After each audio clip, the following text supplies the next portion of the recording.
Some wounds never heal. They just learn to carry themselves with dignity. Eli Stoltzfus knew this truth better than most.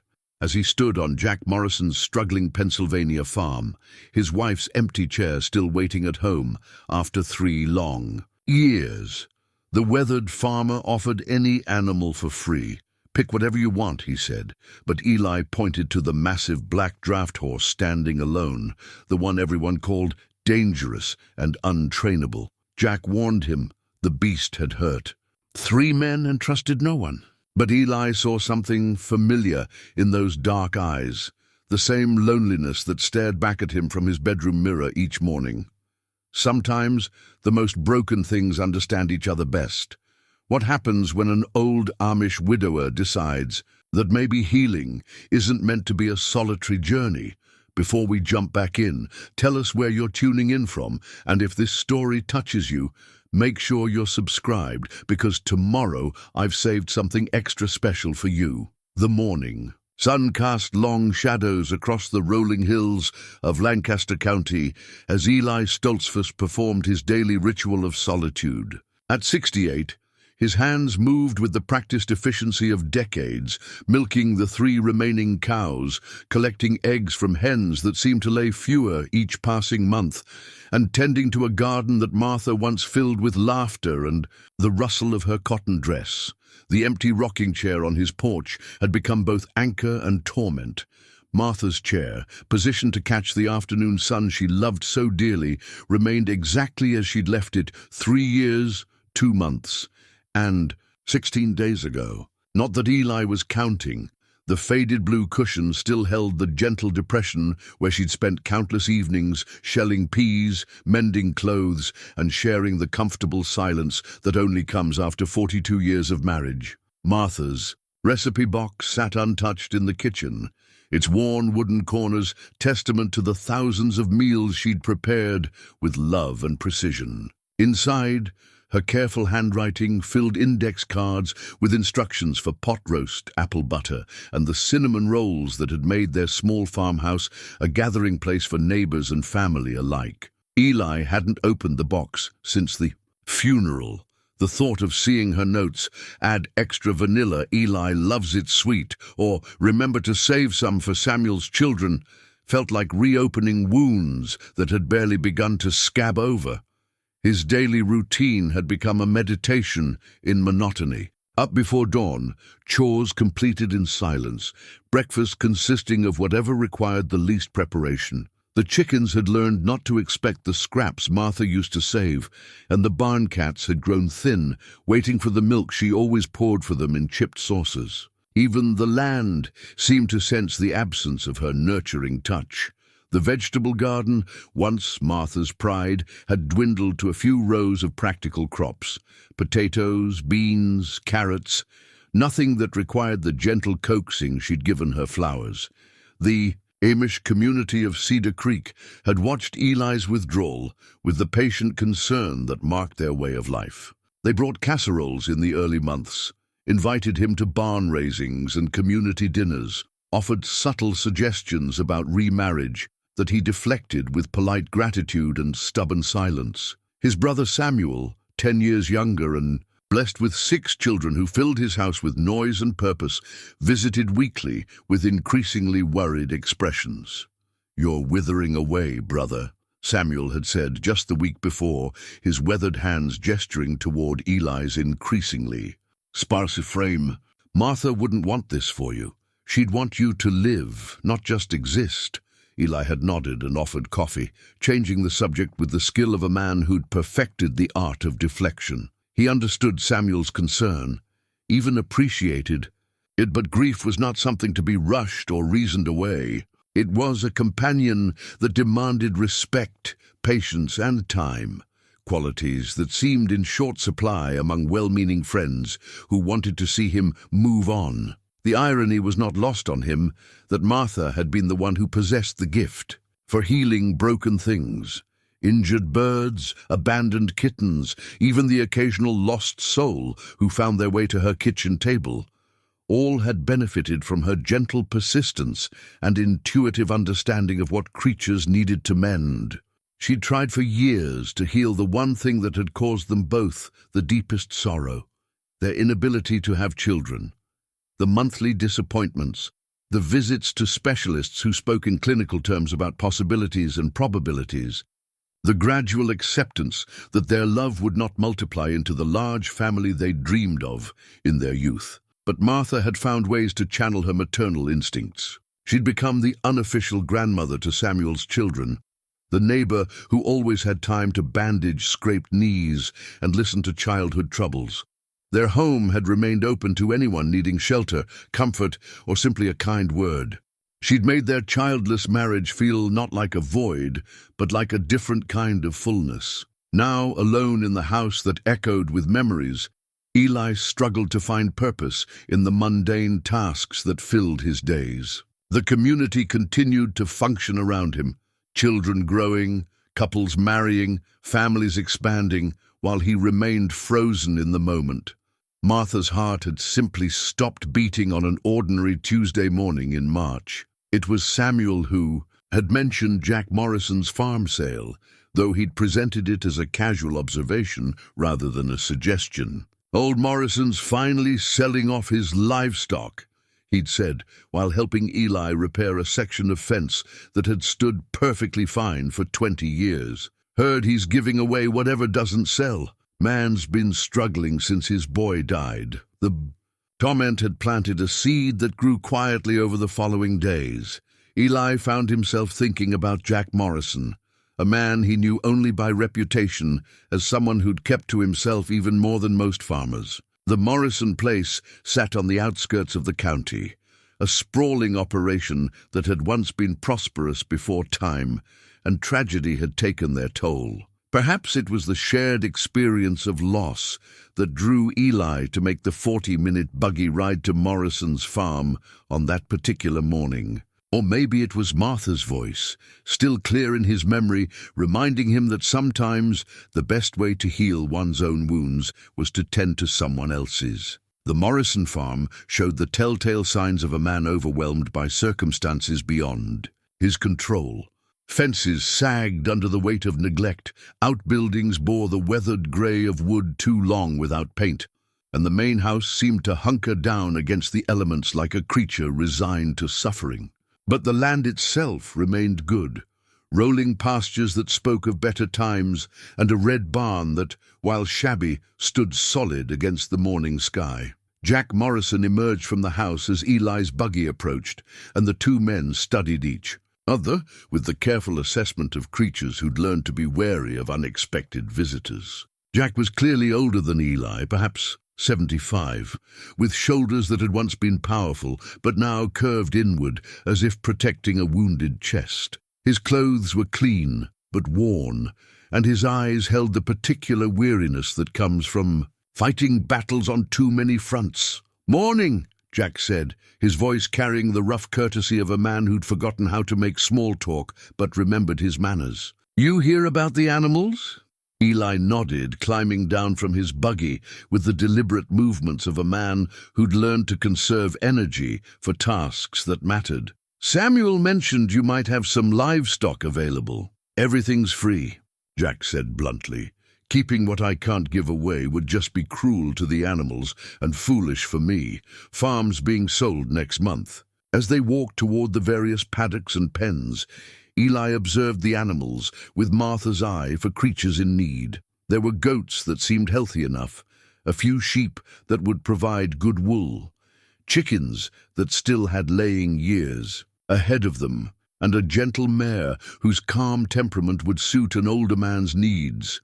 But it was the massive black draft horse in the far paddock that captured Eli's attention and refused to let go. The animal stood alone, separated from the other livestock by a fence that seemed more prison than paddock. 18 hands of raw power and barely contained energy, the horse possessed a presence that commanded respect and inspired caution. His coat gleamed like polished obsidian in the morning sun, and his massive hooves suggested the kind of strength that could crush a man without effort. "That one's not really available," Jack said quickly, following Eli's gaze. "Too dangerous for most folks. Been trying to figure out what to do with him." But Eli was already walking toward the paddock, drawn by something he couldn't name. As he approached, the horse's head came up, ears forward, dark eyes assessing this new presence with intelligence and wariness in equal measure. There was something in those eyes, a depth of sadness that Eli recognized with startling clarity. "What's his story?" Eli asked quietly, his hands resting on the fence rail as he studied the magnificent animal. Jack hesitated, then seemed to deflate slightly. "Name's Thunder. 18 years old, strongest horse I've ever seen, but he's never been properly broken. Had 3 different trainers try to work with him over the years. All gave up, couple got hurt in the process. He's not mean exactly, just unreachable." Eli watched as Thunder approached the fence with cautious steps, his massive head lowering until he was close enough that Eli could feel the warmth of his breath. For a moment, man and horse regarded each other in perfect silence, 2 creatures carrying burdens too heavy for words. "I'll take him," Eli said simply. Jack's eyes widened. "Now hold on there. You don't understand. This horse has never been ridden, barely tolerates a halter. I could kill you without meaning to." "We're all dangerous when we're hurting," Eli replied, his voice carrying the quiet authority of a man who'd made his decision. "Maybe what he needs isn't breaking. Maybe he just needs understanding." As if responding to Eli's words, Thunder extended his great head over the fence, nostrils flaring as he caught Eli's scent. For a heartbeat, the horse's eyes seemed to soften, and Eli saw past the reputation for wildness to something much more familiar, a creature burdened by years of silent strength and desperate loneliness. It was exactly what he saw in his own reflection every morning. And for the first time since Martha's death, Eli felt something stir that might have been hope.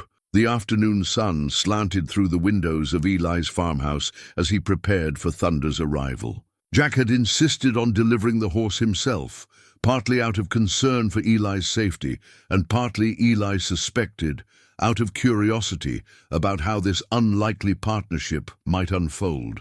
Martha's recipe box caught the light from its perch on the kitchen counter, and for the first time in 3 years, Eli found himself opening it. Her careful handwriting seemed to whisper from the pages, instructions not just for cooking, but for living with care and intention. On one card, tucked behind her recipe for apple crisp, he found a note that made him pause. "Remember the most. Stubborn things often just need more patience, not more force." She'd written it during one of their discussions about the neighbor's difficult bull, but reading it now, Eli wondered if Martha had somehow known he'd need this reminder for a different kind of challenge altogether. The sound of Jack's truck announced Thunder's arrival, and Eli stepped onto the porch to witness what might prove to be either the beginning of something remarkable or evidence of his own foolishness. The horse trailer rocked gently as Thunder shifted inside, and Eli could hear the occasional thud of massive hooves against metal. "You sure about this?" Jack asked one more time as he prepared to lower the trailer's ramp. "It's not too late to change your mind. I've got that gentle mare still available." Eli's answer was to walk calmly to the gate of the paddock he'd prepared, opening it wide and stepping back to give Thunder clear access to his new home. The ramp came down with a metallic clang, and for several minutes nothing happened. Then Thunder's head appeared, ears forward, taking in this new environment with the careful assessment of a creature who'd learned to be suspicious of change. The horse emerged slowly, his massive frame seeming even larger in the confines of Eli's small farm.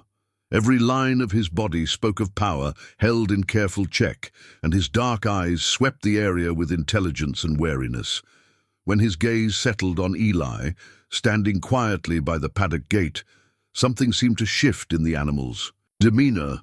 Thunder walked directly to the paddock entrance, paused to study Eli once more, then calmly entered his new home. No dramatics, no resistance, just a quiet acceptance that surprised both men. "Well, I'll be," Jack muttered, securing the trailer ramp. Never seen him that calm with strangers. As Jack prepared to leave, he hesitated beside his truck. "You know where to find me if you need help, or if you change your mind." Eli nodded his thanks, but his attention was already focused on Thunder, who had begun exploring his new surroundings with the methodical thoroughness of an animal assessing both opportunities and threats. The horse examined the fence line, tested the water trough, and investigated the small shelter Eli had prepared. Finally, Thunder positioned himself in the center of the paddock, facing the house, and settled into the alert stillness of a creature prepared to wait. That first evening, Eli sat on his porch with a cup of coffee growing cold in his hands, watching Thunder watch him. The horse hadn't moved from his chosen spot, hadn't touched the hay Eli had provided, hadn't even investigated the grain bucket left just inside the shelter. He simply stood, patient and watchful, as if waiting for some signal that never came. As darkness fell and Eli finally retreated inside, he could feel Thunder's presence like a weight on his consciousness. Through his bedroom window, he could see the dark silhouette of the horse, still standing in the same position, still waiting. It occurred to Eli, as he lay in the bed that had felt too large and too empty since Martha's death, that perhaps they were both waiting for the same thing, some sign that it was safe to trust again, safe to believe that companionship might be possible without the certainty of loss. Thunder's first night at the farm passed without incident, but the morning brought evidence of the challenge ahead. Eli woke to find his water trough overturned, fence boards splintered where the horse had tested their strength, and the grain bucket trampled flat. Thunder stood in his usual position, watching the house, giving no indication that he'd been responsible for the destruction. "Morning, Thunder," Eli said quietly as he approached with a pitchfork to clean up the scattered hay. The horse's ears pricked forward at the sound of his voice, but he made no move to approach or retreat. It was then that Eli noticed the worn leather halter hanging on a fence post, apparently something Jack had left behind. The leather was soft with age and loose, showing the kind of wear that came from years of patient handling rather than force. As Eli examined it, he realized this might be the first tool in what would undoubtedly be a long process of building trust. But first, he needed to establish a routine that would allow both man and horse to grow comfortable with each other's presence. Eli began by simply being present, cleaning the paddock while Thunder watched, refilling the water trough while humming the hymns Martha had loved, moving with the unhurried deliberation that had always marked his approach to farm work. Thunder observed everything with the intensity of a creature trying to solve a puzzle. When Eli spoke to him, casual observations about the weather, memories of Martha's way with animals, questions about what the horse might be thinking, Thunder's ears would swivel forward, tracking the sound of his voice. By the end of the first week, Thunder had begun eating the hay Eli provided, though he waited until Eli retreated to the house before approaching the food. Small progress, but progress nonetheless. Samuel arrived on the following Sunday with his usual mixture of concern and disapproval. He stood at the paddock fence studying Thunder with the practical eye of a man who'd worked with horses his entire life. "He's a handsome animal," Samuel admitted grudgingly. "But Eli, what exactly are you planning to do with him? You can't ride him, can't work him, can't even get close to him.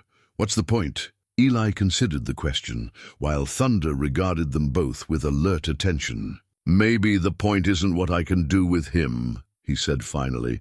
"Maybe the point is what we can do for each other." Samuel's expression suggested he found this response less than satisfactory, but he was wise enough not to press the issue.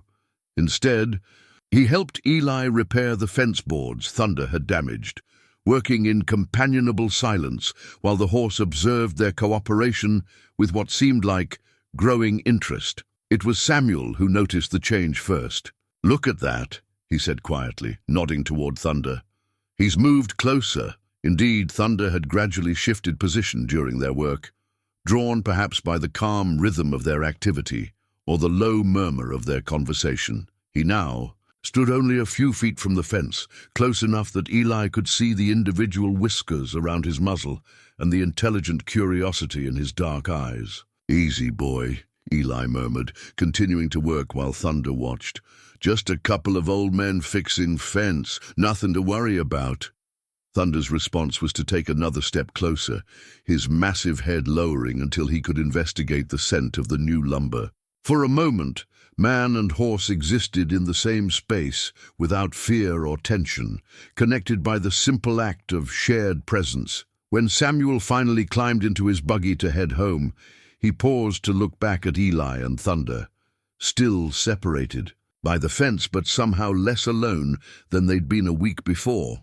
"Martha always said you had a gift with broken things," Samuel said quietly. Maybe she was right. As his brother's buggy disappeared down the lane, Eli remained by the fence, Thunder's warm breath stirring the air between them. For the first time since Martha's death, the silence didn't feel empty. It felt full of possibility. That night, Eli sat on his porch later than usual, listening to the peaceful sounds of thunder moving about his paddock. No longer the restless pacing of a trapped animal, but the comfortable movements of a creature settling into a new home. The rocking chair beside him remained empty, but its presence no longer felt like a rebuke. Instead, it seemed like a reminder that love, once given, creates space for new forms of connection to grow. In the darkness, Thunder's dark silhouette was barely visible, but Eli could sense the horse's alert presence, still watchful, still waiting, but no longer quite so alone. 3 weeks into their cautious partnership, Eli made a discovery that changed everything. While cleaning out the small barn where he stored feed and equipment, he'd found a wooden toolbox tucked behind bags of oats. Inside, wrapped in oiled cloth, was a hand-carved wooden whistle. The whistle was clearly old, worn smooth by countless hands, with a tone that was both sweet and melancholy when Eli tested it softly. He had no memory of it belonging to him or Martha, which meant it must have been left by a previous owner of the farm, someone who'd understood the power of music to communicate across species. That evening, as Thunder took up his usual position, in the paddock, Eli sat on his porch steps and played the whistle tentatively. The simple melody that emerged seemed to hang in the air between them, neither demanding nor pleading, just offering itself like a bridge across the space that separated. Man from horse, Thunder's reaction was immediate and startling. His great head came up, ears straining forward, every line of his body expressing intense attention. For several minutes they remained frozen in tableau, Eli with the whistle to his lips, Thunder listening with an intensity that seemed almost human. When Eli lowered the whistle, Thunder took 3 deliberate steps toward the fence, closer than he'd ever ventured during daylight hours. His dark eyes held a new quality, something that might have been recognition or remembrance. "You've heard music before, haven't you, boy?" Eli said softly. "Someone played for you." Thunder's response was to lower his massive head and blow softly. Through his nostrils, a sound that Eli chose to interpret as agreement. From that evening forward, the whistle became part of their routine. Eli would play simple melodies while Thunder listened, drawn gradually closer by the gentle sounds. Within days, Thunder was approaching the fence whenever he heard the whistle's voice, and within a week, he was allowing Eli to stand just on the other side of the fence rails while he played. The breakthrough came on a morning when summer rain had left the air sweet and clean. Eli had been playing a particularly melancholy tune when Thunder approached the fence and, for the first time, extended his great head over the top rail. His velvety muzzle touched Eli's shoulder with the gentleness of a butterfly landing on a flower. The contact lasted only a moment before Thunder withdrew, but it represented a seismic shift in their relationship. Trust, once established, began to build upon itself with increasing momentum. It was around this time that Jack Morrison began making regular visits to check on Eli's progress with Thunder. What had started as genuine concern for an old man's safety had evolved into something more complex, a mixture of curiosity, admiration, and perhaps a touch of envy for the connection Eli was building with the horse that had resisted every previous attempt at relationship. Jack was a man who carried himself with the careful movements of someone who'd learned to live with chronic pain, both physical and emotional. His hands showed the weathered evidence of decades of farm work, but they trembled slightly when he thought no one was looking. His clothes were always clean and mended, but they hung loose on a frame that suggested recent weight loss. "Never seen anything like it," Jack admitted during one of his visits, watching from a safe distance as Thunder accepted a handful of oats from Eli's palm. "That horse has been nothing but trouble since the day he arrived on my farm. Dangerous, unpredictable, mean-spirited when cornered.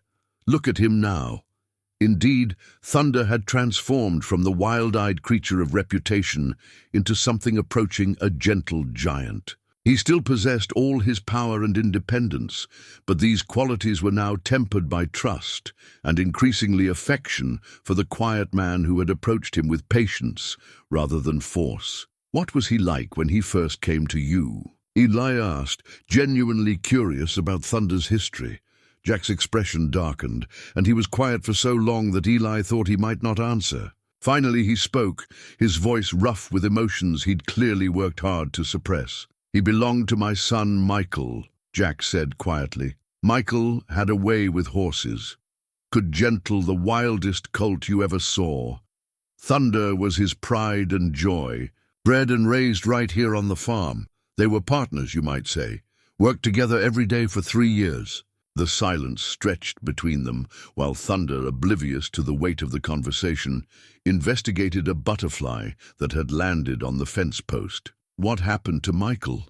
Eli asked gently, though he suspected he already knew from Jack's tone that the story didn't have a happy ending. "Farming accident," Jack said curtly. 5 years ago come September. Thunder was with him when it happened, saw the whole thing apparently.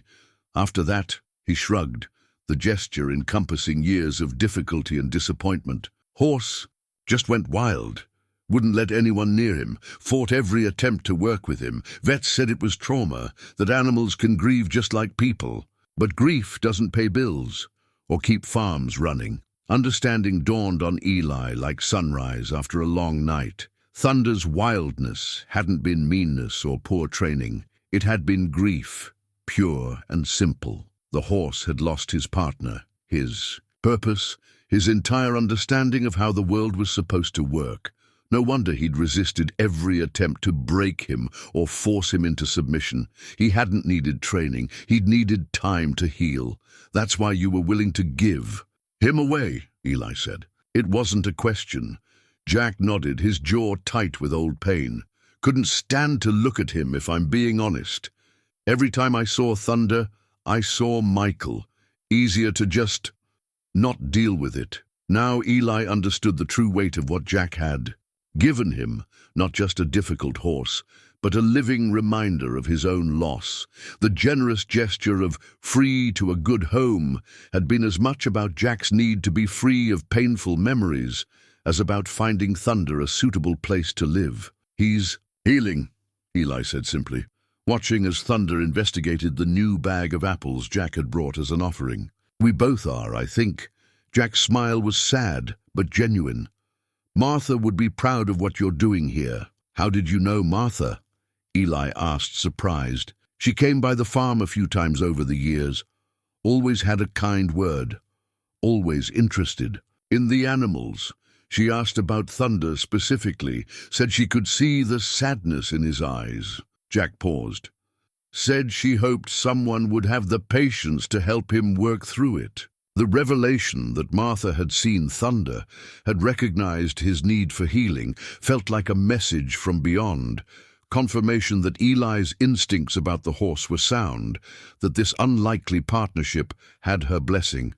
That evening, as Eli sat on his porch playing the wooden whistle, while Thunder grazed peacefully nearby, he felt Martha's presence more strongly than he had since her death. Not the aching absence that had haunted him for 3 years, but a warm sense of approval and encouragement. The rocking chair beside him no longer felt empty.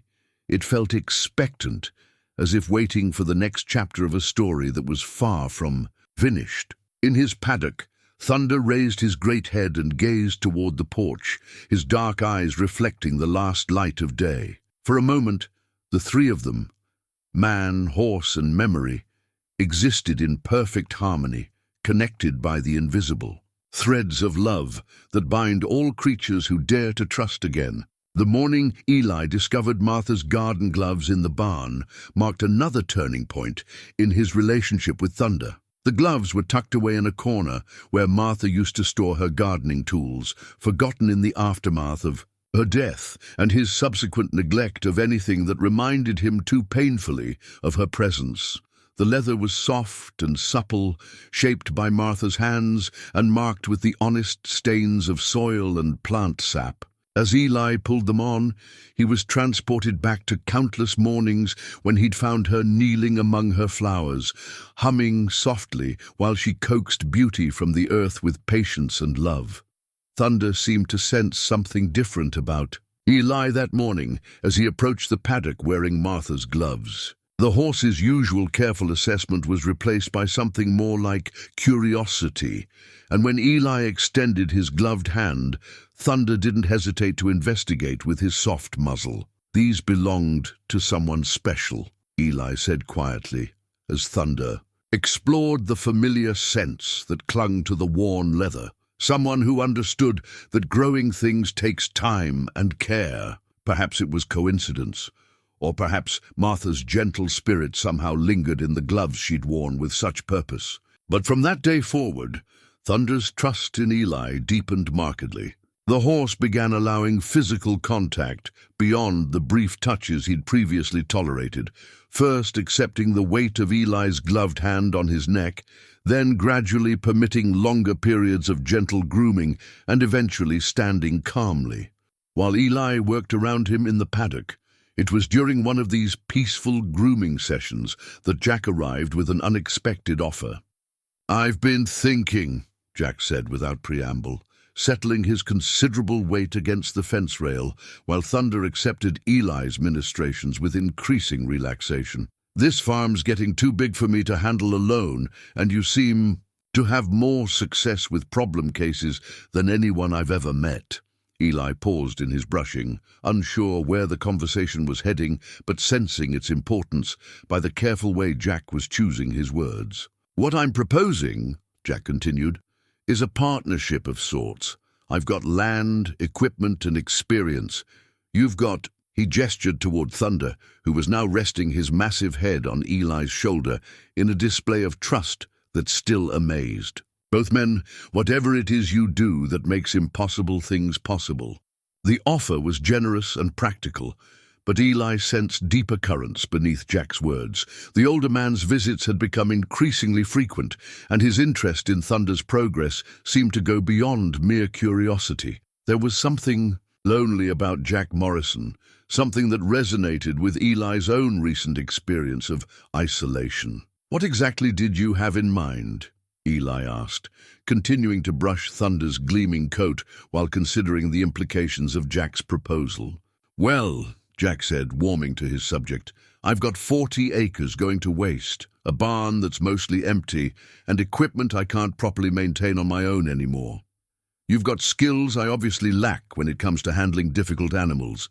Seems like we might be able to help each other." Thunder chose that moment to demonstrate his growing comfort by stepping closer to Eli, effectively trapping him against the fence in what could only be interpreted as an equine hug. The gesture drew a rare smile from Jack and confirmed what both men were beginning to understand. Trust, once established, had a way of expanding to include others who approached with the right intentions. "I'd need to think about it," Eli said, though part of him was already imagining the possibilities. The prospect of expanding his world beyond the small confines of his current farm held appeal, especially if it meant providing Thunder with more space to roam and perhaps other horses for companionship. "Of course," Jack agreed quickly. "No pressure, just thought I'd put the idea out there."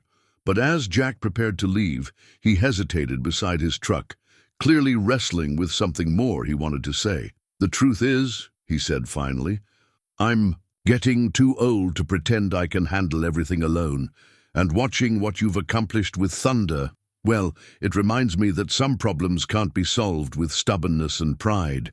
Sometimes you need a different approach." That evening, Eli found himself considering Jack's offer while Thunder grazed peacefully in the gathering dusk. The idea of partnership appealed to him in ways he hadn't expected. For 3 years, he'd existed in an increasingly small world, his interactions limited to necessary business and Samuel's weekly visits. The prospect of daily collaboration with someone who shared his respect for the land and animals felt like a step back toward the kind of life Martha would have wanted for him. Thunder seemed to sense his contemplation, approaching the fence where Eli stood and resting his great head over the top rail in their new ritual of companionship. The horse's dark eyes reflected the last light of day, and in them Eli saw not the weariness of their early days together, but something approaching contentment. "What do you think, boy?" Eli asked quietly, scratching behind Thunder's ears with Martha's gloves. "Ready for a bigger adventure?" Thunder's response was to blow softly through his nostrils, a sound Eli had learned to interpret as approval. In the distance, the lights of Jack's farm glowed warmly against the darkening sky, no longer seeming like foreign territory, but like the next chapter of a story that was finally beginning to move forward again. The following week brought a series of small breakthroughs that seemed to cascade upon each other with increasing momentum. Thunder began following Eli around the paddock like a massive, devoted dog, his earlier wariness replaced by genuine affection. The horse would nicker softly when Eli approached in the mornings, would position himself near the fence whenever. Eli worked in the yard and had taken to resting his great head on Eli's shoulder whenever the opportunity presented itself. Jack's visits became daily occurrences, ostensibly to check on Thunder's progress, but increasingly to share in the quiet satisfaction of witnessing healing in action. The older man began bringing small gifts, fresh apples for Thunder, tools that might be useful for Eli's projects, and on one memorable occasion, a thermos of coffee that led to the two men sharing breakfast on Eli's porch while Thunder grazed contentedly nearby. It was during one of these peaceful morning interludes that Samuel arrived for his weekly visit and found his brother transformed. Gone was the hollow-eyed widower who'd been merely existing for the past 3 years. In his place sat a man engaged with life again, planning projects with a new friend, and clearly devoted to the magnificent horse who had somehow broken through the walls of his grief. "You look different," Samuel observed, settling beside Eli on the porch steps while Jack regaled them with stories of Thunder's intelligence and growing trust. "I feel different," Eli admitted, watching as Thunder approached the fence and waited patiently for his morning greeting.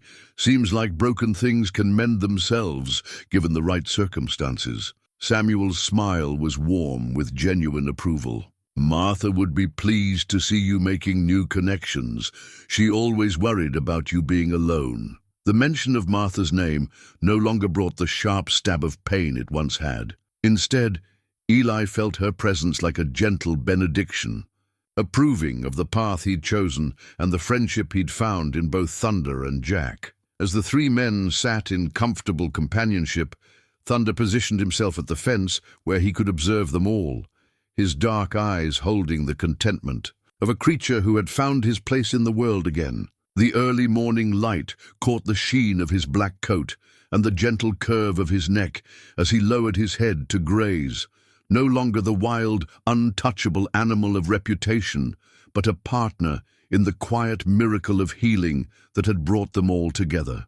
As summer deepened into the rich abundance of August, Eli's daily routine expanded to include longer conversations with Thunder and increasingly frequent visits from Jack Morrison. What had begun as tentative overtures toward partnership had evolved into genuine friendship built on shared work, mutual respect, and the kind of comfortable silences that develop between men who've learned that not everything needs to be spoken to be understood. The morning Eli first touched Thunder's neck marked a milestone neither man had dared to hope for. It happened naturally, without fanfare or planning. Thunder had been investigating the pockets of Eli's work shirt, searching for the apple slices that had become part of their morning ritual when Eli's hand came to rest on the horse's powerful neck. Instead of starting or pulling away, Thunder simply continued his gentle exploration, accepting the contact as if it were the most natural thing in the world. Jack witnessed the moment from his position by the fence, where he'd been watching their interaction with the intensity of a man witnessing a small miracle. His sharp intake of breath caused both Eli and Thunder to look in his direction, but the horse showed no sign of alarm, merely curiosity about the sound. "In 5 years," Jack said quietly, his voice thick with emotion, "I never saw him let anyone touch him like that. Not once." Eli's hand remained on Thunder's neck, feeling the warmth of the horse's body and the steady rhythm of his breathing. The connection felt profound in its simplicity.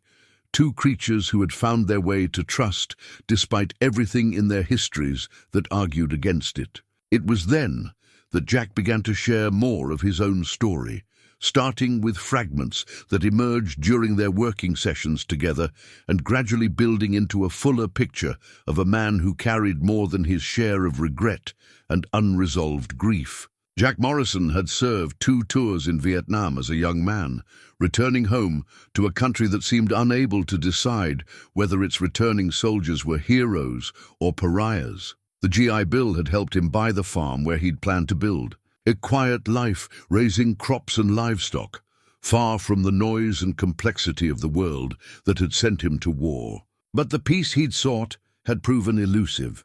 His marriage to a local woman named Catherine had produced a son, Michael, but had founded on Jack's inability to speak about his experiences overseas and Catherine's growing frustration with his emotional distance. The divorce had been bitter, with Catherine taking custody of Michael and limiting Jack's access to weekend visits that felt more like supervised probation than fatherhood. "I wasn't a good husband," Jack admitted during one of their fence-mending sessions, his hands working automatically with wire and posts while his mind wandered through old pain. "Couldn't figure out how to be present for them when half of me was still back in that jungle, wondering why I'd made it home when better men didn't." Thunder listened to these conversations with the patient attention of a creature who understood suffering, even when its details remained mysterious. The horse had begun positioning himself near the fence whenever the 2 men worked together, as if drawn by the quiet rhythm of their collaboration and the gradually deepening trust between them. Eli found himself sharing more of his own story. In response to Jack's openings, not just the facts of Martha's death, but the texture of their marriage, the comfortable routines they'd built together, and the way her absence had left him feeling like a stranger in his own life. "Martha had a gift for making everything feel possible," Eli said one afternoon, while Thunder dozed in the shade nearby. "She could look at a struggling plant or an injured animal and see not what was wrong with it, but what it needed to thrive.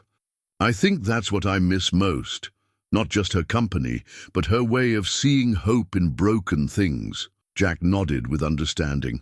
Michael had something similar, not with plants or hurt animals, but with horses, could read them like they were speaking to him directly. Thunder here was his masterpiece. They understood each other in ways that made the rest of us feel like outsiders looking in.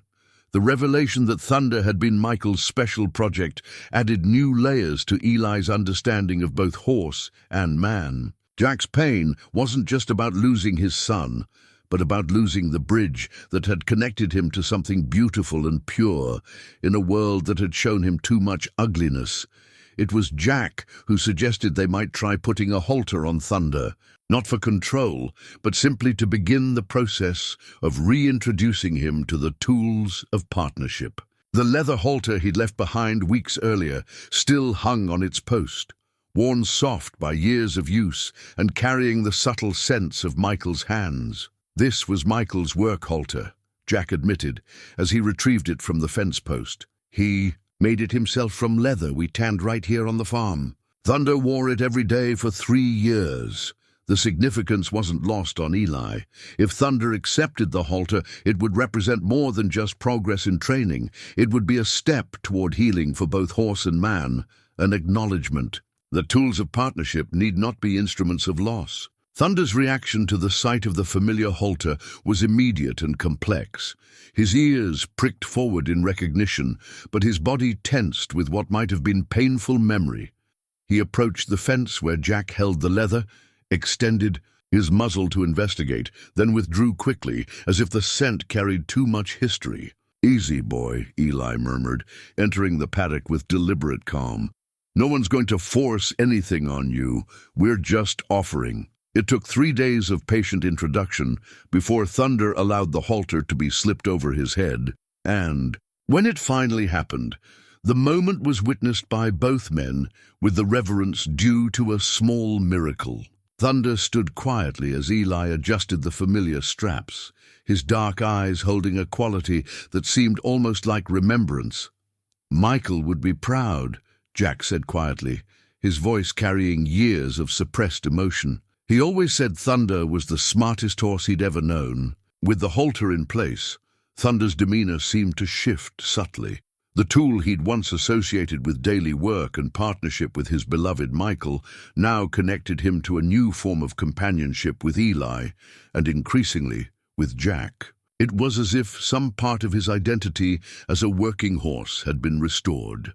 That evening, as the three of them shared the comfortable routine that had evolved over the summer months, Eli playing his wooden whistle while Thunder grazed, and Jack whittled a piece of wood into some useful shape, it occurred to Eli that they had created something Martha would have recognized and approved of, a family formed not by blood or law, but by mutual need and growing affection. Thunder, wearing Michael's halter but no longer burdened by the weight of that loss, represented the possibility that love could be transferred, transformed, but never truly lost.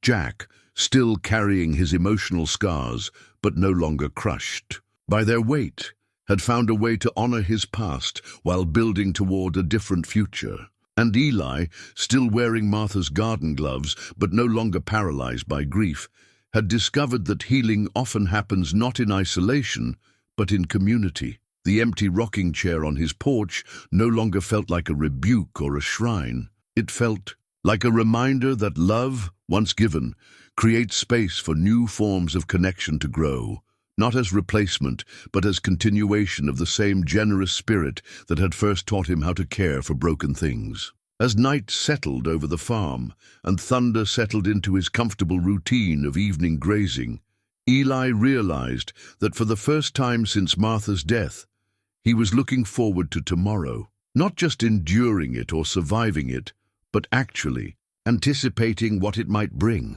The change in perspective felt like a gift Martha herself might have arranged, the kind of gentle miracle she'd always believed was possible when people approached each other with patience, understanding, and the stubborn conviction that healing was always worth the effort required to achieve it.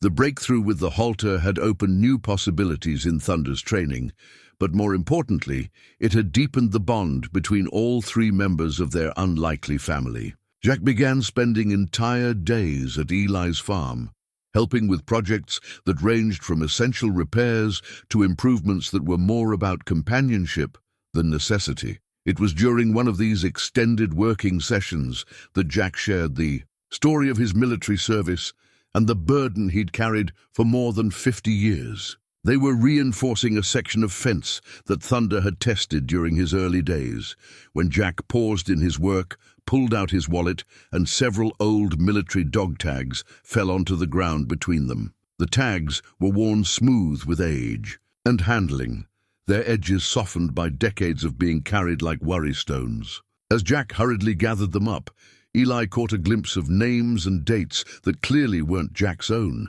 "Guilt over surviving?" Eli asked, though he suspected the answer was more complicated than simple survivor's remorse. "Guilt over the decisions I made," Jack said quietly, "the orders I gave, the chances I took with other people's lives." He looked up at Eli with eyes that held decades of carefully suppressed pain. "A man gets to be my age. He starts wondering if the weight he's been carrying all these years has been worth it." Eli understood the burden of carrying decisions that couldn't be unmade, choices that seemed right at the time, but left scars that never quite healed. His own grief over Martha's death was tangled with regrets.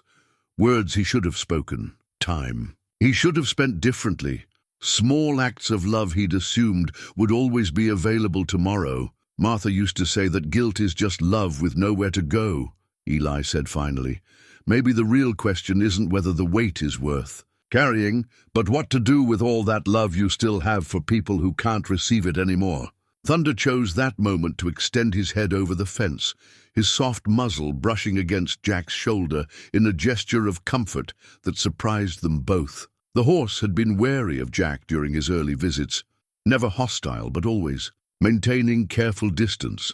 This spontaneous offering of physical comfort marked a new level of acceptance.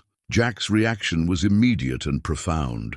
His hand came up to rest on Thunder's neck, and for several minutes the three of them remained connected in silence. Two men dealing with the weight of old losses, and a horse who seemed to understand grief in ways that transcended species. "He knows," Jack said wonderingly, his voice thick with emotion. "He knows what it's like to lose someone important." Eli nodded, watching as Thunder remained perfectly still, allowing Jack to find comfort in his presence. "Animals understand grief better than we give them credit for. They don't try to fix it or rush through it. They just acknowledge it." That afternoon marked a turning point in their three-way relationship.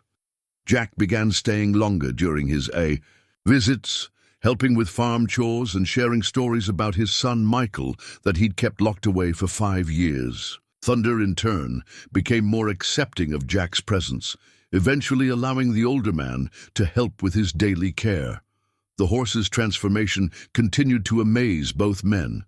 Where once he had been defensive and unpredictable, Thunder now displayed a gentle intelligence that seemed to anticipate their needs. He would position himself to make grooming easier, would stand perfectly still while they worked around him, and had developed the endearing habit of resting his massive head on whichever man was closest, as if seeking reassurance that they weren't going anywhere. Michael would hardly recognize him, Jack admitted one evening, as they watched Thunder graze in the golden light of sunset. "Same horse, but completely different temperament. What you've done here, it's like watching resurrection." Eli considered the word and found it fitting, not just for Thunder, but for all of them. They had each been buried under the weight of their losses, unable to imagine that life might offer second chances or new forms of love. Now, working together in the rhythms of farm life, they had found something none of them had dared to hope for, not replacement for what they'd lost, but expansion of what remained possible. The evening ritual of sitting on the porch while Thunder grazed had become sacred time for all three of them. Eli would play his wooden whistle, Jack would work on some small carving project, and Thunder would position himself where he could observe them both while enjoying the peaceful end to another day. It was during one of these quiet interludes that Jack made an observation that surprised them all. "You know," he said, pausing in his whittling to study Thunder's relaxed posture, "I think he's ready for more than just wearing a halter. That's a working horse, bred for partnership and purpose. Might be he's healed enough to remember what he was meant to do." Eli looked at Thunder with new eyes. The horse had indeed changed dramatically from the wild, grief-stricken animal who'd arrived 3 months earlier. His coat gleamed with health, his eyes were bright with intelligence and contentment, and his entire bearing spoke of an animal who had rediscovered trust in the world and his place in it. "What are you suggesting?" Eli asked, though part of him already knew where Jack's thoughts were leading. "I'm suggesting," Jack said carefully, "that maybe it's time to see if he remembers how to be ridden. Not because we need to break him or prove anything, but because that's what he was born to do. Michael always said Thunder was happiest when he had a job to do." The idea was both thrilling and terrifying. Eli had grown comfortable with their current relationship, the grooming, the feeding, the quiet companionship that had healed them both. The thought of actually riding Thunder felt like stepping into territory that was both unknown and fraught with the possibility of destroying everything they'd built together. But as he watched Thunder lift his great head from his grazing to regard them with calm, intelligent eyes, Eli realized that Jack might be right. The horse's earlier defensiveness had given way to something that looked remarkably like contentment, but perhaps what Thunder truly needed was not just safety and care, but purpose. "He'd need to trust me completely," Eli said finally. "He already does," Jack replied with quiet certainty. "Question is whether you trust him." As if responding to the conversation, Thunder approached the fence and lowered his head until it rested on Eli's shoulder, their familiar gesture of affection and connection. In the horse's dark eyes, Eli saw not the wild desperation of their early days together, but something approaching peace. Perhaps Jack was right. Perhaps Thunder was ready for the next step in their partnership. And perhaps, Eli realized with a mixture of excitement and apprehension, he was ready too. The summer evenings stretched ahead of them, full of possibility and the gentle promise that healing, once begun, could lead to transformations none of them had dared to imagine. "Sorry," Jack muttered, his weathered face flushing with embarrassment. Old habit. But Eli had seen the careful way Jack handled the tags, the reverence in his touch, and understood immediately that these weren't Jack's own service markers, but something far more precious, memorials to men who hadn't made it home. "You don't need to apologize for honoring the dead," Eli said quietly, his voice carrying the respect of one man of faith speaking to another about sacred things. Jack's hands stilled, the dog tags resting in his palm like small altars. "These belonged to boys in my unit, Vietnam. They didn't have families to claim them, so He trailed off, unable to finish the thought. "So you carried them home," Eli completed gently. Jack nodded, his eyes fixed on the worn metal. "Seemed like the right thing to do at the time. Now it just feels like carrying around guilt." Thunder, who had been grazing nearby, approached the fence where the two men sat. The horse seemed to sense the weight of the conversation, lowering his great head to investigate the source of Jack's distress with gentle curiosity. September arrived with the first hints of autumn in the morning air and a revelation that would change everything Eli thought he knew about Thunder's story. Jack had been spending more time at the farm, ostensibly helping with preparations for winter, but clearly drawn by the companionship and sense of purpose their partnership provided. It was during one of these extended visits that he made a discovery that sent him hurrying to find Eli with urgent news. "You need to see something," Jack said breathlessly, appearing at the barn where Eli was storing hay for the coming winter. His weathered face was pale with emotion, and his hands shook as he held out a manila envelope that looked official and ominous. Eli set down his pitchfork and accepted the envelope, noting Jack's distress with growing concern. The return address was from the Lancaster County Courthouse, and the weight of the documents inside suggested something serious. "Foreclosure notice," Jack said before Eli could ask. "Been trying to avoid it for months, but the bank finally lost patience. I've got 60 days to come up with $40,000 or lose the farm." The revelation hit Eli like a physical blow. In all their conversations about partnership and future plans, Jack had never mentioned being in financial trouble. The idea of losing his new friend and watching Jack's family farm disappear under the auctioneer's hammer felt like a betrayal of all the healing they'd accomplished together. "Why didn't you tell me sooner?" Eli asked, sinking onto a hay bale as the implications sank in. Jack's laugh was bitter and self-deprecating. "Pride, I suppose, and shame. A man my age should have been smarter with money, should have seen the warning signs before they became threats." He gestured helplessly toward the envelope. "Been living on credit and hope for the past 2 years, telling myself something would turn around. But there was more to Jack's distress than financial ruin. And Eli could see the deeper pain lurking beneath his practical concerns. The older man's eyes kept drifting toward Thunder, who was grazing peacefully in his paddock, unaware that his world might be about to change again. "There's something else," Jack said quietly, his voice barely above a whisper. Something I should have told you months ago, but couldn't bring myself to say. Eli waited, sensing that whatever Jack was about to reveal would be even more significant than the foreclosure notice. Thunder wasn't just Michael's horse, Jack said finally, his words coming out in a rush as if speed might lessen their impact. He was Michael's project, his pride and joy, but more than that, Thunder was with Michael when he died. The silence that followed was heavy with unspoken implications. Eli found himself looking at Thunder with new understanding, seeing past the gentle giant he'd come to love to the traumatized witness of his beloved partner's death. The farming accident, Eli said slowly, pieces of the puzzle falling into place. Thunder saw it happen. Jack nodded, tears he'd held back for 5 years finally spilling down his weathered cheeks. Michael was working with the hay baler, something he'd done 1,000 times before, but the machine had a malfunction, caught his sleeve and pulled him in before he could get clear. Thunder was hitched to the baler, pulling it across the field. He felt it when everything went wrong, tried to stop, but the momentum... Jack's voice broke entirely. The full horror of Thunder's trauma became clear to Eli in that moment. The horse hadn't just lost his beloved partner, he'd been an unwilling participant in Michael's death, harnessed to the very machine that had killed him. No wonder he'd become untrainable, aggressive, seemingly impossible to reach. He'd been carrying not just grief, but guilt and trauma that no animal should have to bear. The vet said he might never recover. Jack continued, struggling to regain his composure.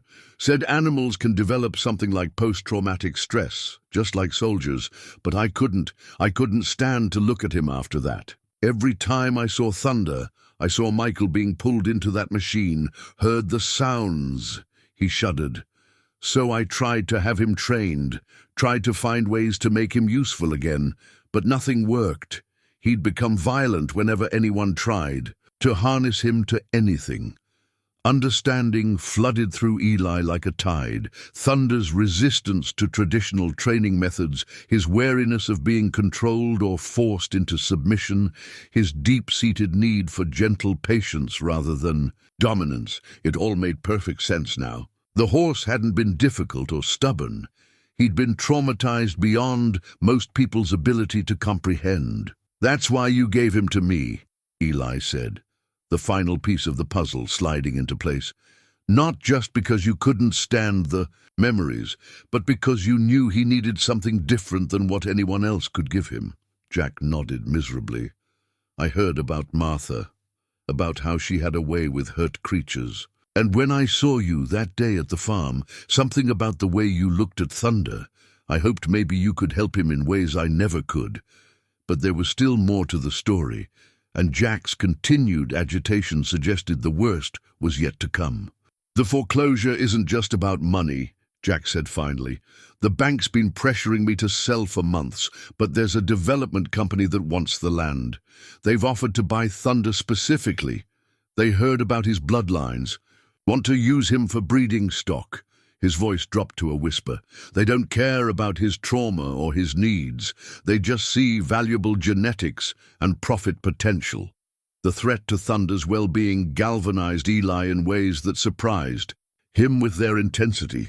The idea of the gentle giant he'd helped heal being sold to strangers who would view him only as a commodity felt like a betrayal of everything they'd accomplished together. "They can't have him," Eli said with quiet certainty. "I won't let that happen." Jack's smile was grateful but sad. "I appreciate the sentiment, but unless we can come up with $40,000 in the next 60 days, I don't see how we can stop it. The farm goes to auction, livestock and all." That evening, as Eli sat on his porch watching Thunder graze, in the gathering dusk, he found himself seeing the horse with entirely new eyes. The patient, trusting animal who now approached him with gentle affection had overcome trauma that would have broken most creatures. His healing hadn't been just about finding new companionship. It had been about learning to trust again, despite experiencing the worst kind of betrayal by life itself. Thunder approached the fence as he did every evening, resting his great head on Eli's shoulder in their familiar ritual of connection. But tonight, Eli found himself studying the horse's eyes for signs of the trauma that still lived beneath his calm exterior. What he saw there was not the wild desperation of their early days together, but something deeper and more complex. A hard-won peace that had been earned through patience, understanding, and the gradual rebuilding of trust. "We're not going to let anyone hurt you again," Eli promised quietly, his words carrying a conviction that surprised him with its strength. "Whatever it takes, we'll find a way to keep you safe." Thunder's response was to blow softly through his nostrils and lean more heavily into Eli's embrace, as if he understood the promise being made and found comfort in its certainty. As night settled over the farm, Eli remained on his porch longer than usual, his mind working through possibilities and plans. The foreclosure notice had changed everything, but it had also clarified something important. Thunder wasn't just a horse he'd helped heal, he was family, deserving of the same protection and loyalty Eli would have offered to any member of his blood family. The empty rocking chair beside him no longer felt like a symbol of loss. Instead, it felt like a reminder that love creates responsibilities that outlast the original source of that love. Martha had taught him to care for broken things, not because it was easy, but because it was necessary. Now, faced with the possibility of losing both Thunder and Jack, Eli realized that healing was only the beginning of his obligations. Tomorrow, he would begin making calls, exploring options, and drawing on resources he'd never needed to access before. The quiet widower who'd chosen Thunder out of empathy and loneliness had discovered that love, once given, demanded action when those we care about are threatened. In his paddock, Thunder settled into his evening routine, unaware that his future hung in the balance, but somehow trusting that the man who'd helped him heal would find a way to keep him safe.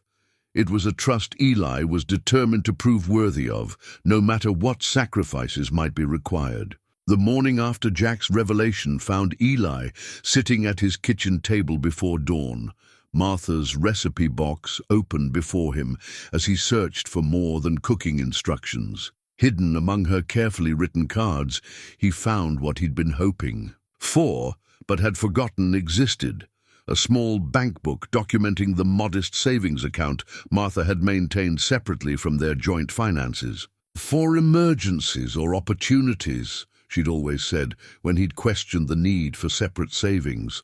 "Sometimes a person needs resources that don't require explanation or committee approval." The balance was substantial, not enough to solve Jack's entire problem, but enough to buy time and demonstrate serious intent. More importantly, it represented Martha's practical wisdom and her belief in being prepared to help when help was needed most. Eli closed the bank book and reached for the telephone.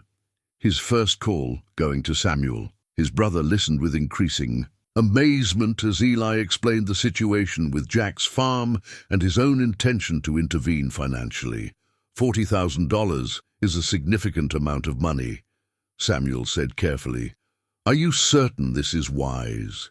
You've known Jack Morrison for less than 6 months. "I've known Thunder longer than that," Eli replied, surprised by the steel in his own voice, "and I've learned enough about Jack to know he's a good man in a difficult situation.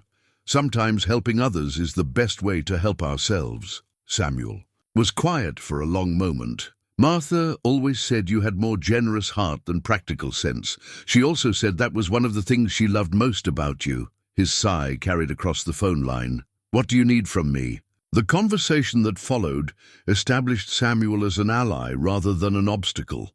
As Eli's only relative and someone with connections throughout the county's farming community, Samuel's support would be crucial in legitimizing any plan to save Jack's farm. Eli's second call was to the bank holding Jack's mortgage. The conversation with the loan officer was enlightening in ways that both encouraged and frustrated him. The bank had no particular desire to foreclose. They were in the business of collecting payments, not operating farms. The development company's interest had pressured them toward action, but they would be willing to work with any reasonable proposal that offered genuine hope of recovering their investment. Mr. Morrison is current on his payments this month, the loan officer explained. His problem is the balloon payment that comes due in 60 days. If someone could guarantee that payment, or if he could arrange a partnership that strengthened his financial position, we'd be happy to restructure the loan. Armed with this information, Eli spent the rest of the morning developing a plan that was both practical and protective of everyone involved. By the time Jack arrived for his daily visit, Eli was ready to present a proposal that could save the farm while honoring both men's need for dignity and independence. Jack's reaction to Eli's offer was a complex mixture of gratitude, pride, and resistance.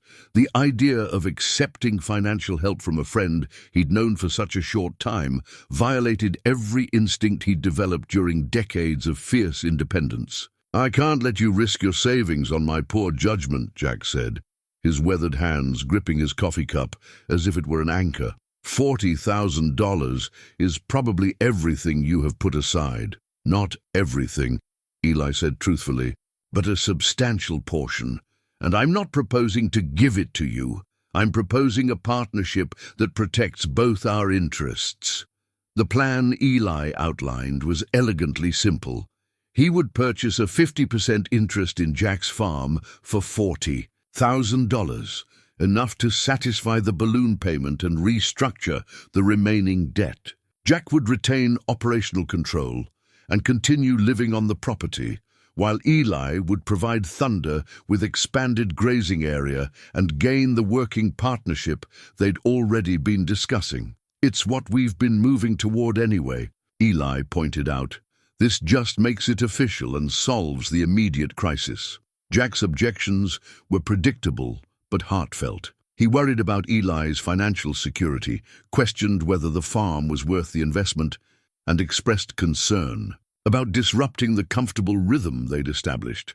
But it was Thunder himself who provided the deciding argument. As they discussed the details of the proposed partnership, the great horse approached the fence where they sat and rested his head on Jack's shoulder, the same gesture of trust and affection he offered to Eli.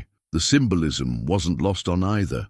"Man, he's telling us something," Eli said quietly. "He's comfortable with both of us, trusts both of us. Maybe what he needs isn't just one person taking care of him, but a family that can offer different kinds of support." That afternoon, they drove to the bank together to present their proposal. The loan officer was impressed by the simplicity and practicality of their arrangement, and within 2 hours, they had the paperwork in motion to restructure Jack's debt and formalize their partnership. The drive home was quiet, both men processing the magnitude of what they'd accomplished and what it meant for their future. As they turned into the lane leading to Jack's farm, now their farm, Thunder was waiting at the fence, his dark eyes bright with interest in their return. "Michael would be proud," Jack said softly, watching as Thunder nickered a greeting. He always believed that good things happened when people were willing to trust each other. That evening marked the beginning of a new chapter in their unlikely family story. Eli officially moved his belongings to Jack's farmhouse, taking the spare bedroom that Jack had prepared with touching care.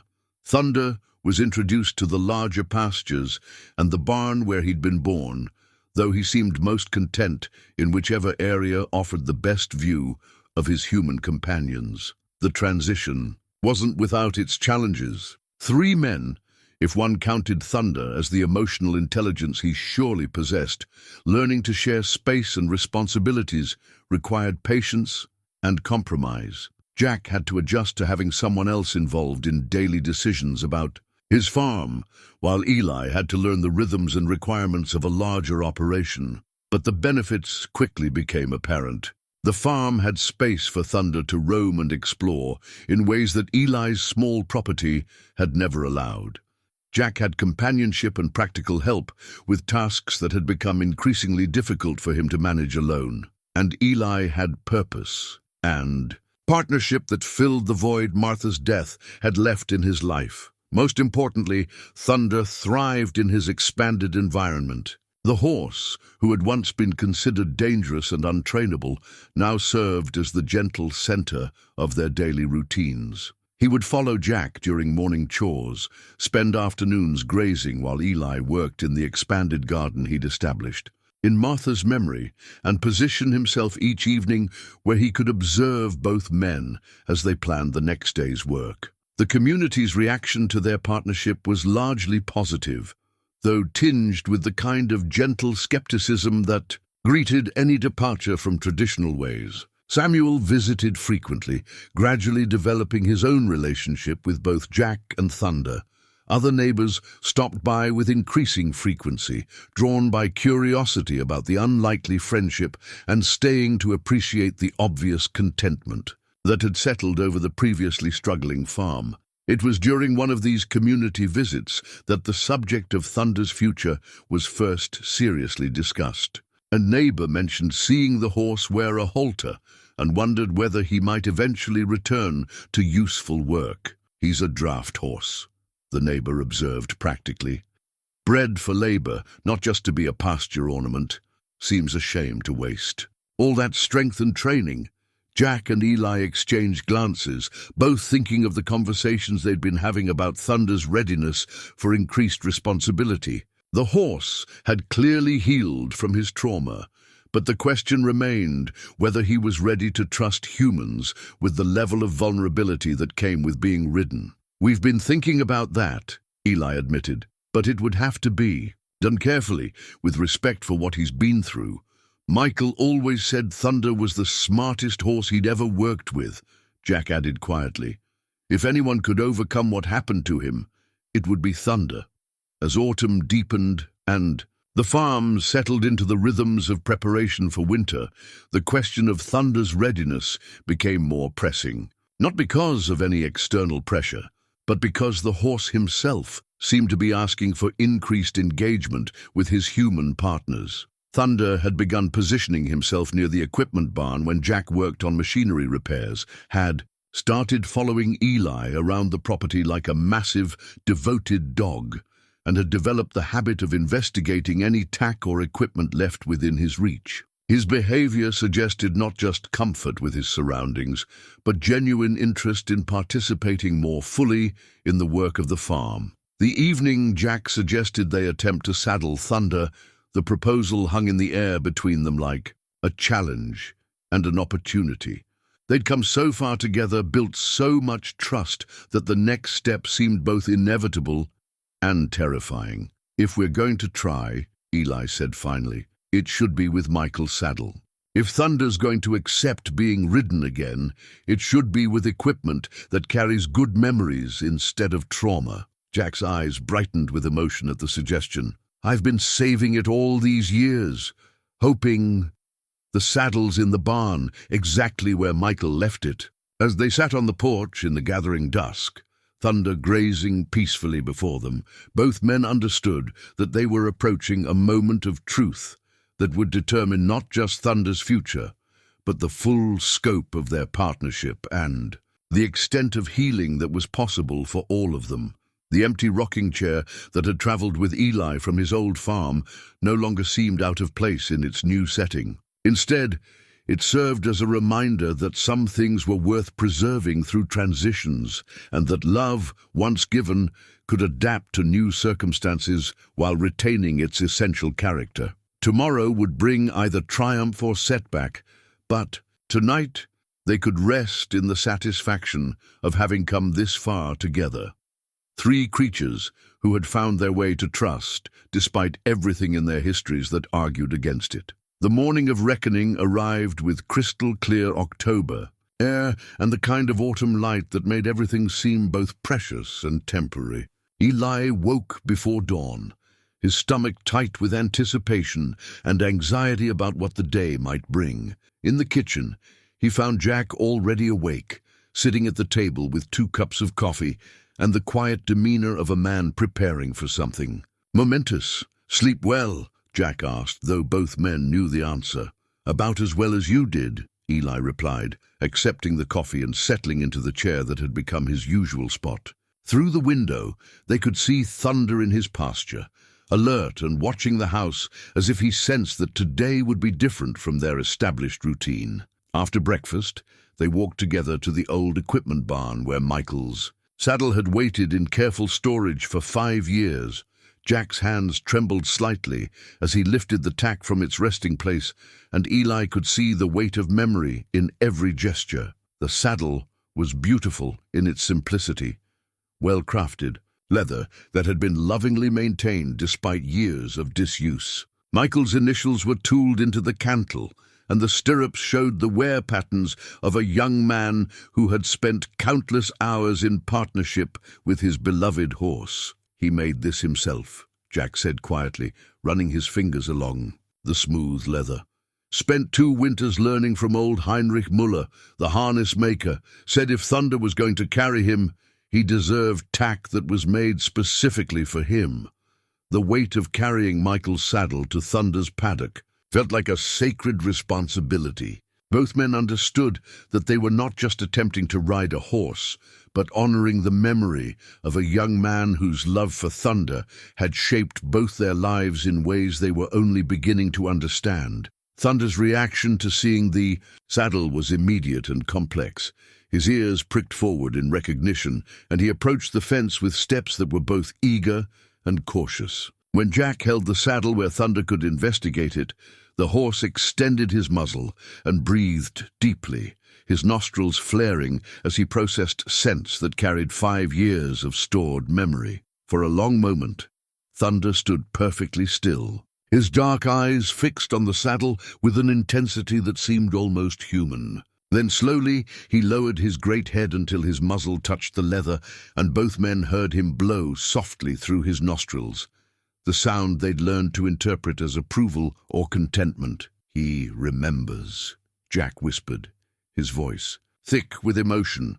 "After all this time, he remembers." Eli entered the paddock with deliberate calm, carrying the saddle with the reverence due to a holy relic. Thunder watched his approach without fear or tension, and when Eli set the saddle on the fence rail within the horse's reach, Thunder investigated it thoroughly, his gentle exploration suggesting not trauma, but something closer to nostalgia. The process of introducing the saddle to Thunder's back required infinite patience and careful attention to the horse's responses.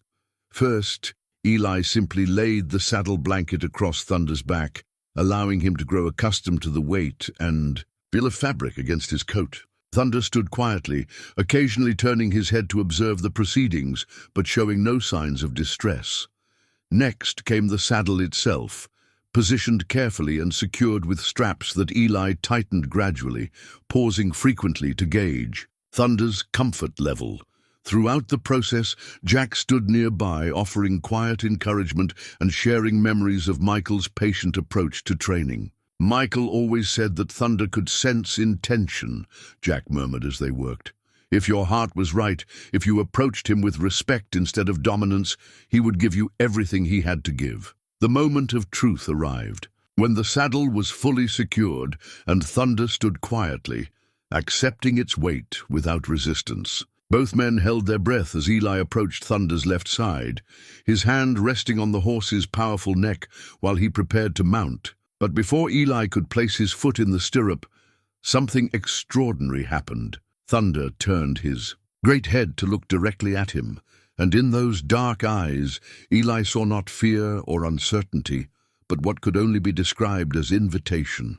The horse was not just tolerating this return to his working partnership with humans, he was welcoming it. The realization struck Eli with profound emotional force. Thunder had not just healed from his trauma, he had chosen to trust again, to believe that humans could be partners rather than sources of pain.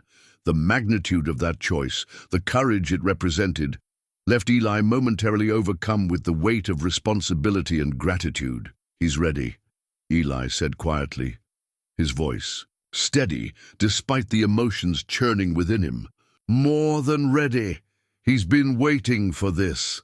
Jack nodded, tears streaming openly down his weathered cheeks. Michael would be so proud. He always believed Thunder would find his way back to what he was meant to be. As Eli prepared to mount, the autumn sun broke through the morning clouds, casting long shadows across the pasture and illuminating the three of them in golden light. In that moment, past and present seemed to converge, and the spirit of a young man who had loved Thunder with absolute devotion felt present in the careful patience and respect with which they approached this restoration of trust. Thunder stood, like a statue, his breathing steady and calm, waiting for the moment when their partnership would be renewed in a form that honored both his past trauma and his present healing. With infinite care, Eli placed his left foot in the stirrup and tested Thunder's response. The great horse remained perfectly still, his breathing steady and his posture relaxed. Encouraged, Eli gradually shifted more weight into the stirrup, giving Thunder every opportunity to object or move away. Instead, the horse turned his head slightly to watch Eli's movements with calm interest. The moment Eli swung his right leg over and settled into Michael's saddle was one that seemed to suspend time itself. Thunder stood motionless for several heartbeats, processing the sensation of carrying a rider again after 5 years of solitude. Then slowly he took a single step forward, not in alarm or resistance, but with the deliberate movement of a horse testing the balance and communication with his rider. Jack's sharp intake of breath was the only sound in the autumn air as Thunder began to walk with the measured pace of an animal remembering ancient partnerships. There was no wildness in his movement, no suggestion of the trauma that had once made him seem untrainable. Instead, Thunder moved with the fluid grace of a creature who had rediscovered his purpose. "Easy, boy," Eli murmured, his voice steady, despite the profound emotion of the moment.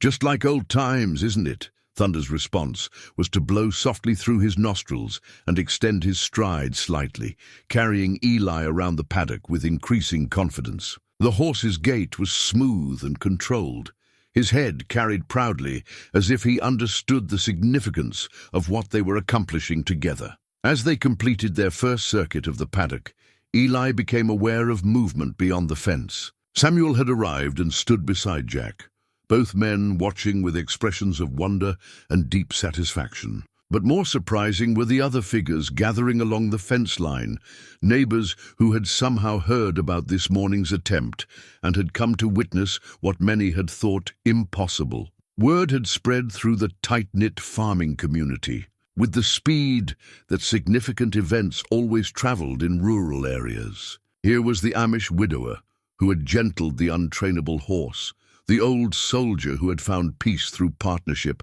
and the magnificent animal who had overcome trauma that should have broken his spirit forever. Thunder seemed to sense the attention and approval of the small crowd.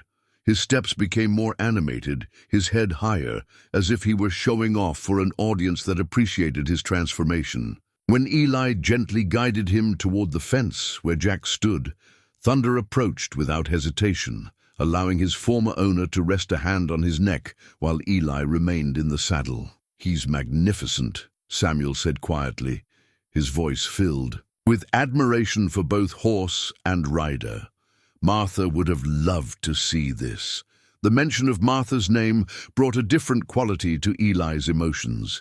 He could almost feel her presence in the morning air, her gentle approval of the healing that had taken place and the new partnerships that had emerged from old losses. Thunder had taught him that healing wasn't about forgetting the past, but about finding ways to honor it while building toward a different future. After several more circuits of the paddock, Eli guided Thunder to a halt near the center of the space. The horse stood quietly, his breathing slightly elevated from the exertion, but his demeanor calm and satisfied. As Eli dismounted, Thunder turned his great head to nuzzle his shoulder, the same gesture of affection that had marked their early breakthrough months before, but now carrying the added weight of renewed partnership. Jack approached slowly, his weathered face glowing with emotions too complex for words. When he reached out to stroke Thunder's neck, the horse leaned into his touch with obvious pleasure, creating a tableau of healing that brought tears to the eyes of several observers. "Michael would be so proud," Jack said, his voice breaking. with the weight of 5 years of suppressed grief and joy. He always said Thunder would find his way back to what he was meant to be. The small crowd that had gathered began to disperse gradually, neighbors returning to their own farms with stories that would be told and retold throughout the community. But the core family, Eli, Jack, and Thunder, remained in the paddock, processing the magnitude of what they'd accomplished together. Samuel lingered longest, his practical farmer's eye studying Thunder with new appreciation. "You know," he said, thoughtfully, "this changes everything. A horse like Thunder, properly trained and willing to work, he could be the foundation for expanding your operation here." The suggestion opened possibilities that none of them had dared to consider before. Thunder's successful return to partnership meant more than personal healing. It represented the potential for their farm to become something greater than the sum of its parts. As they walked Thunder back toward the barn, the horse's demeanor was notably different from the morning, where he had approached the saddle with cautious trust. He now moved with the confident bearing of an animal who had rediscovered his identity as a working partner. His steps were lighter, his head carried with obvious pride, and his responses to Eli's guidance showed the kind of immediate cooperation that only came from complete trust. "He's remembering more than just how to carry a rider," Jack observed, watching Thunder's fluid movements. "He's remembering what it feels like to have a job, to be useful. That's what he's been missing all these years." In the barn, as they removed Michael's saddle and returned it to its storage place, Thunder stood quietly for grooming, his contentment evident in every relaxed line of his powerful body. The trauma that had once made him impossible to approach had been replaced by something approaching serenity. Not the blank acceptance of a broken spirit, but the deep satisfaction of a creature who had found his way back to purpose. That evening, as the three of them settled into their familiar routine of porch sitting while Thunder grazed in the gathering dusk, the conversation naturally turned to the future. The successful ride had proved that Thunder could be a working horse again, but more importantly, it had demonstrated the power of patience, respect, and genuine care to heal even the deepest wounds. "We've proved something important today," Eli said, watching Thunder move through the pasture with renewed vitality. "Not just that Thunder could be ridden again, but that healing is possible even when it seems hopeless." Jack nodded, his weathered and steady as he worked on a piece of wood carving that was gradually taking the shape of a horse. Michael always said that animals were honest about their feelings. If Thunder trusts us enough to let us ride him, it means he believes we won't hurt him. That's not something to take lightly. As darkness settled over their farm, Thunder approached the fence where they sat, his evening ritual of connection made, even more meaningful by the day's events. When he lowered his great head to rest on Eli's shoulder, the gesture carried new weight, not just affection, but the acknowledgement of partnership restored. Samuel's prediction about expanding their operation proved prescient in ways none of them had anticipated. Word of Thunder's transformation spread throughout the county, bringing visitors who wanted to see the untrainable horse who had learned to trust again. More importantly, it brought offers of work. Neighbors who needed assistance with heavy hauling logging operations that could benefit from Thunder's strength, and young people interested in learning about traditional draft horse work. But perhaps the most significant change was in the men themselves.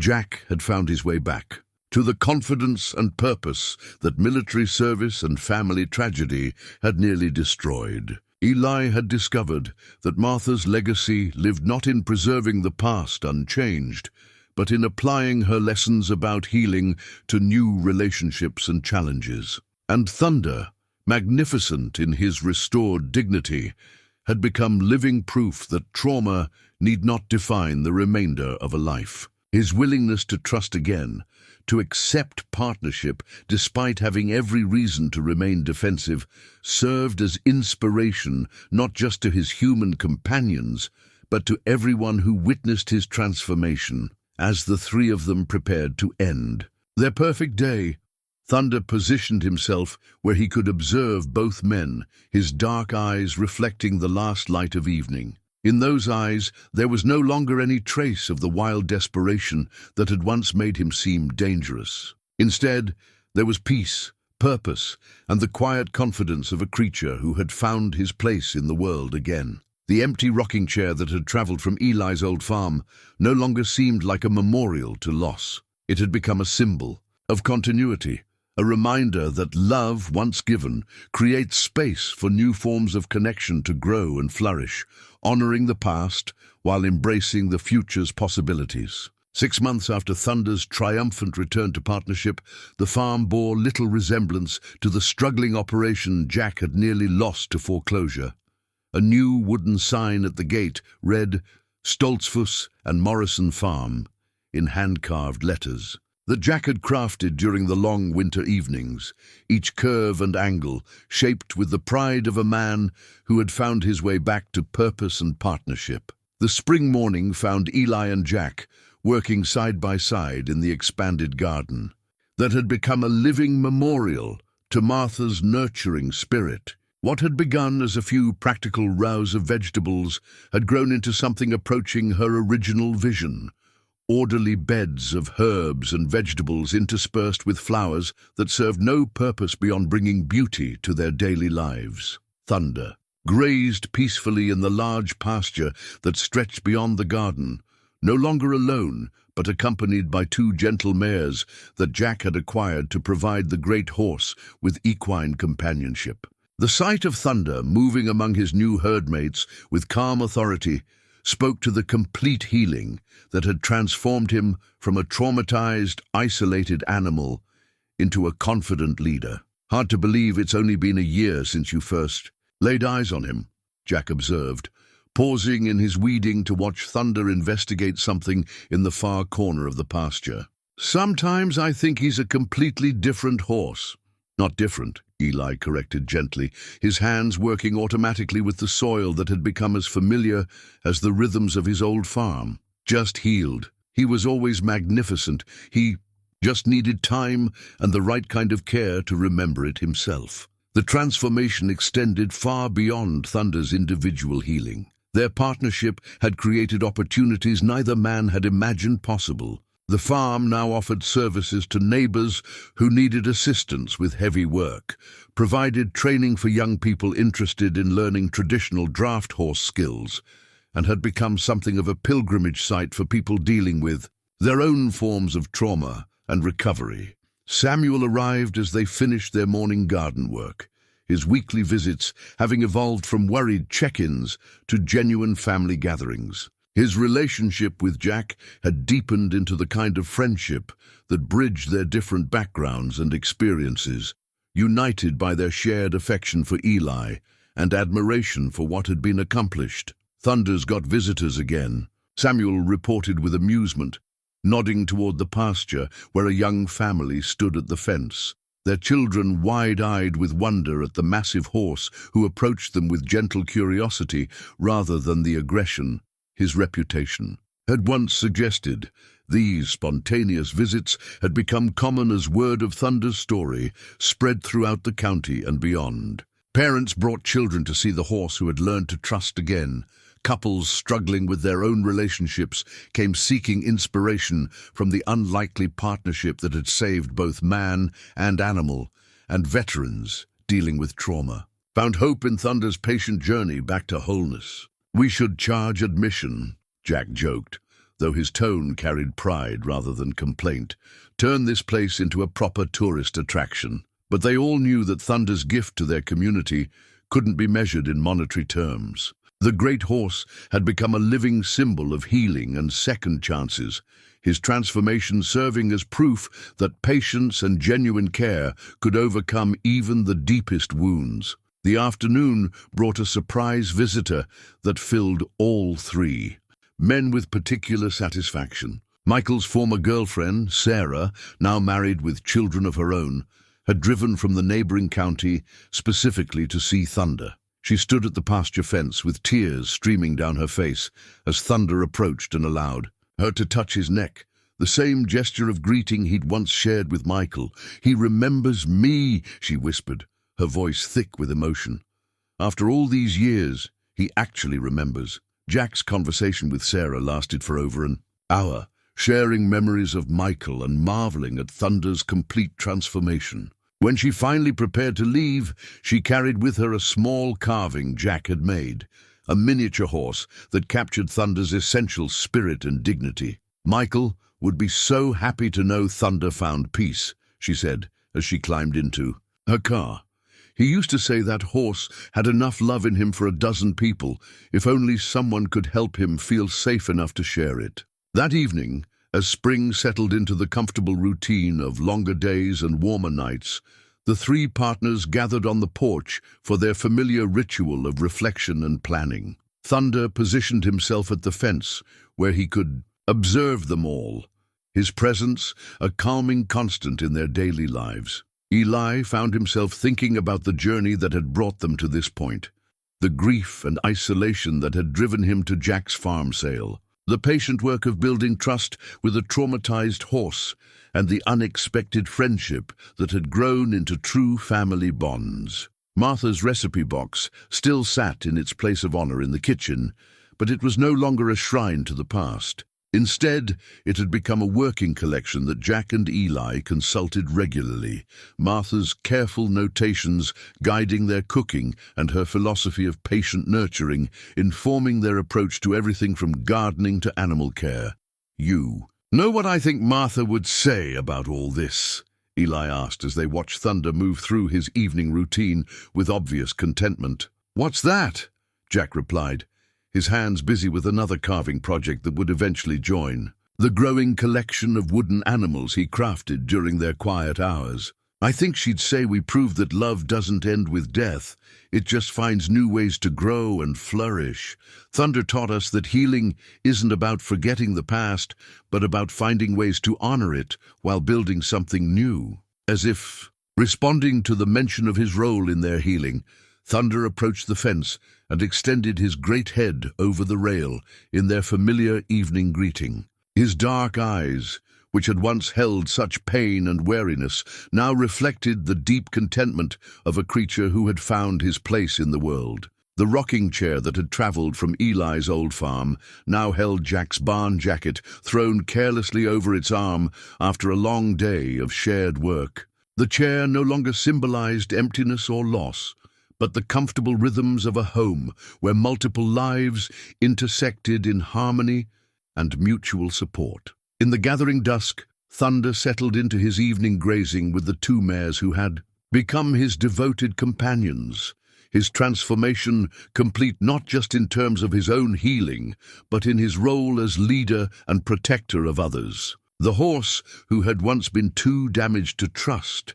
had become a source of strength and stability for an entire community. As night settled over their farm, Eli realized that the story that had begun with two broken souls, recognizing each other across a paddock fence, had evolved into something much larger, a testament to the power of patience, the necessity of community, and the endless possibility for renewal that exists when creatures dare to trust again, despite everything in their histories that argues against it.